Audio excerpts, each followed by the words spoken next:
कहते हैं गीदड़ गिरा गड्ढे में और कहा आज यही रहेंगे। मतलब कि अपनी गलती से संकट में पड़ा व्यक्ति ये दिखावा करता है कि उसको कोई परेशानी नहीं है। वैसे ही हमारा पड़ोसी पाकिस्तान भी गड्ढे में गिर गया है और कह रहा है कि अभी यहीं रहेंगे। दरअसल भारत ने S-400 खरीदा, उसकी देखा देखी अब पाकिस्तान को लगने लगा डर और पाकिस्तान ने भी एयर डिफेंस सिस्टम के लिए हाथ फैलाया और उसे एयर डिफेंस सिस्टम मिल भी गया। लेकिन उसके बाद क्या हुआ और किसने उसे ये एयर डिफेंस सिस्टम दिया था, जानेंगे इसको। इसके अलावे अभी हाल ही में भारत ने एक ऐसी मिसाइल का परीक्षण करा जिसे दुनिया ने बताया कि ये नंबर 1 मिसाइल है, पर चीन उसके बारे में क्या कह रहा है और चीन के कमांडर क्या डर कर ऐसा कह रहे हैं, जानेंगे आखिर चीनी कमांडर का क्या है कहना। इसके अलावा बहुत कुछ, आइए जानते हैं इन खबरों को विस्तार से। भारत के पास कई तरह के मिसाइल डिफेंस सिस्टम पहले से भी हैं और कई तरह के एडवांस आ भी रहे हैं, जैसे कि रूस का S-400। इसके अलावे राफेल की मिटियोर मिसाइलें पाकिस्तान को बुरी तरीके से डराती हैं। जिस तरीके से लड़ाकू विमानों के मामले में भारत मजबूत होता जा रहा है, ऐसे में पाकिस्तान को डर लगना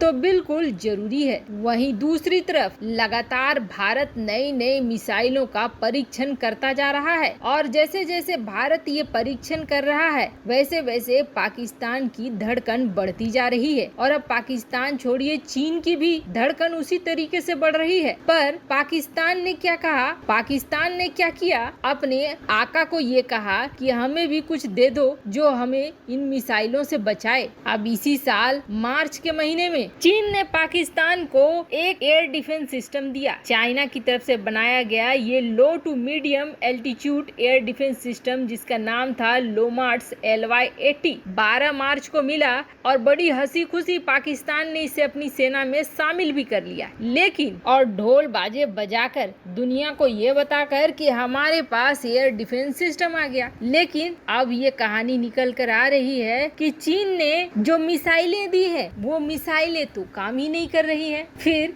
इस एयर डिफेंस सिस्टम का क्या करेगा पाकिस्तान? पिछले 2 महीने से टाइम्स नाउ की जो रिपोर्ट है उसके अनुसार चीनी टेक्नीशियन इस डिफेंस सिस्टम को ठीक करने में लगे हुए हैं और आपको बता दें पाकिस्तान ने 6 और ऐसे सिस्टमों का ऑर्डर दिया है चीन को और चीन ने ये बताया था कि लोमार्स LY-80 में वो क्षमता है जिसके जरिए ये एरियल टारगेट्स को जो उड़ रहे हैं लो और मीडियम एल्टीट्यूड पर उसे मारकर गिरा देगा। पाकिस्तान ने लोमार्ड को 9 जगहों पर तैनात भी कर दिया और मजे की बात सुनिए, एक सिस्टम खराब नहीं हुआ है बल्कि ये 9 के 9 सिस्टम अभी चीनी टेक्नीशियन अपना हथौड़ा लगा रहे हैं इसमें, यानी कि फिक्स करने की कोशिश कर रहे हैं। अब चाहे डब्बा ही क्यों न हो, चीन से पाकिस्तान 6 और ऐसे एयर डिफेंस सिस्टम को खरीद रहा है और ऐसा करने के पीछे एक बड़ा डर है। जैसा कि मैंने आपको बताया लगातार मिसाइलों का परीक्षण हो रहा है, पर अब जो भारत ने परीक्षण करा है अग्नि प्राइम का, जिसके बाद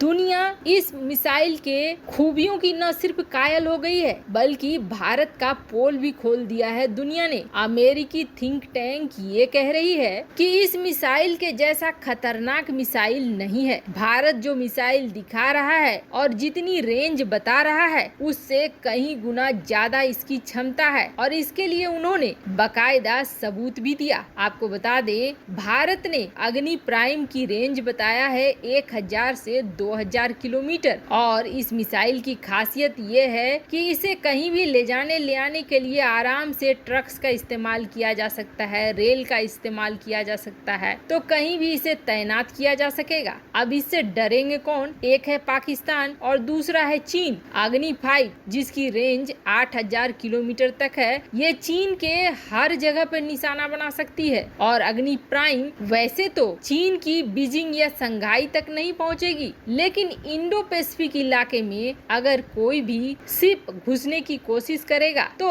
इस मिसाइल का इस्तेमाल एंटी शिप मिसाइल के तौर पर किया जा सकेगा और वारशिप को उड़ाया जा सकेगा। इसे एक एयरक्राफ्ट कैरियर किलर मिसाइल भी माना जा रहा है। पश्चिमी देशों का ये कहना है कि जिस तरीके से इसकी साइज है, इसे देखकर इसके फ्यूल टैंक के आधार पर ये बताया जा रहा है कि इसकी रेंज 2000 नहीं बल्कि 2700-2800 के आसपास है, यानी कि 600-700, 700-800 किलोमीटर और भी ज्यादा। भारत ने ये बात भले ही साफ न की हो, भारत रेंज को छिपा रहा है और ऐसा इसलिए कर रहा है कि दुनिया को उसकी सच्चाई न पता चले। अगर युद्ध हो तो भारत ने जो डिक्लेयर किया है 2000 किलोमीटर, उसके आधार पर दुश्मन देश तैयारी करे, पर जब असली वार हो तो वो 600 किलोमीटर और भी अंदर चला जाए। इस तरह की भारत ने अपनी मिसाइल के क्षमताओं को बहुत कम बताया है, लेकिन भारतीय मिसाइलों की क्षमता इससे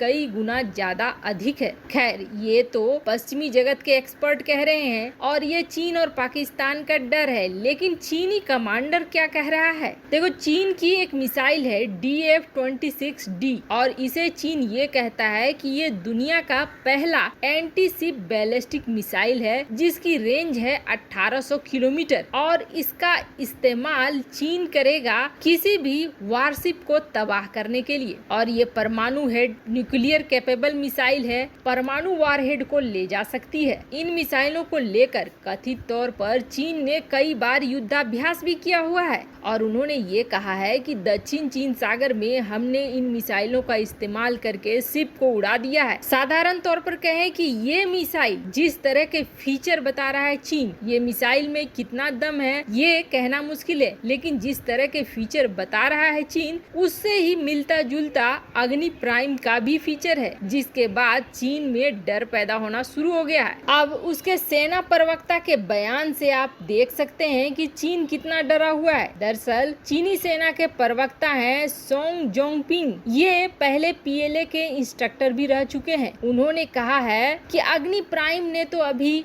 ये प्रूफ नहीं किया है कि वो एंटी शिप मिसाइल है या नहीं है, और एक वारशिप को मारकर गिराना सिर्फ एक मिसाइल का काम नहीं होता है। बैलिस्टिक मिसाइल के लिए ये बड़ा ही कॉम्प्लेक्स प्रोजेक्ट है। सिर्फ मिसाइल इसमें नहीं होता है बल्कि इसके सपोर्ट सिस्टम भी होते हैं, जैसे सैटेलाइट का नेविगेशन, टर्मिनल टारगेट का आइडेंटिफिकेशन, गाइडेंस और कितना ज्यादा ये मिसाइल घूम सकता है। अब चीन ने ये कहा कि मुझे नहीं लगता है कि भारत ने अभी तक उस लक्ष्य को प्राप्त किया है, पर इसके बाद उन्होंने ही अपने डर को भी जाहिर कर दिया कि एंटी शिप मिसाइल हो या ना हो, लेकिन इतना जरूर है कि जितना तेजी से और जितने एक्यूरेसी के साथ ये स्ट्राइक कर रही है, इसका मतलब ये है कि भारतीय सेना को ताकत मिल रहा है और भारतीय सेना के पास एक ऐसी ताकत आ रही है जिससे वो सटीक निशाना लगा सकता है। वैसे खुद अब चीनी कमांडर और चीनी प्रवक्ता ये मानने लगे हैं कि भारत की शक्ति बढ़ रही है। वैसे आपको क्या लगता है, क्या DRDO को अगर सही वक्त पर करीब जो 70 साल हो गए उस समय से पूरी छूट दी गई होती और संसाधन मुहैया कराया जाता तो आज हमारे पास हथियारों की एक विशाल सेना तैयार रहती? कमेंट कर अपनी राय जरूर बताएं। जल्द मिलते हैं अगले वीडियो में नई खबर के साथ।